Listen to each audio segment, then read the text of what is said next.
നമസ്കാരം. പഠിച്ച എല്ലാ കാര്യങ്ങളും നമുക്ക് എക്സാമിന് നല്ല അടിപൊളിയായിട്ട് ഓർത്ത് എഴുതാൻ പറ്റിയ എങ്ങനെ ഉണ്ടായിരിക്കും? നല്ലതായിരിക്കും അല്ലെ? അപ്പൊ അതിന് വേണ്ടിയിട്ടുള്ള ഒരു ചെറിയൊരു ട്രിക്കുമായിട്ടാണ് ഇന്ന് വന്നിട്ടുള്ളത്. നിങ്ങൾ ഏത് ഭാഗമാണോ പഠിച്ച് കംപ്ലീറ്റ് ചെയ്തതിന് ശേഷം ആ നോട്ട്ബുക്ക് അല്ലെങ്കിൽ ടെക്സ്റ്റ് ബുക്ക് ഒന്ന് ക്ലോസ് ചെയ്ത് വെക്കുക. ക്ലോസ് ചെയ്ത് വെച്ചിട്ട് നിങ്ങൾ പഠിച്ചിട്ടുള്ള എല്ലാ ഭാഗങ്ങളും ഒന്ന് ഓർത്ത് നോക്കുക. അപ്പൊ ചില ഭാഗങ്ങൾ നമുക്ക് കിട്ടൂല. ആ ഭാഗങ്ങൾ എന്ത് ചെയ്യുക? വീണ്ടും റെഫർ ചെയ്യുക. വീണ്ടും ഇതേ പ്രോസസ്സ് തന്നെ നിങ്ങൾ റിപ്പീറ്റ് ചെയ്യുക.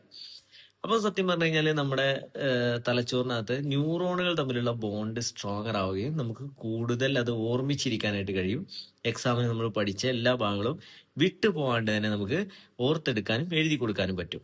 ഇതുപോലെ തന്നെ നിങ്ങൾ രാത്രി ഇപ്പൊ ഒരു ടോപ്പിക്ക് പഠിച്ച് കിടക്കാന്ന് വിചാരിച്ചോളൂ. രാവിലെ എഴുന്നേറ്റതിന് ശേഷം നിങ്ങളത് ഒന്ന് ഓർത്ത് നോക്കിക്കഴിഞ്ഞാൽ വീണ്ടും അതിന്റെ നിങ്ങളുടെ ഓർമ്മശക്തി കൂടും എന്നുള്ളൊരു സംഭവമുണ്ട്. സോ വീഡിയോ ഇഷ്ടമായി എന്ന് വിചാരിക്കുന്നു.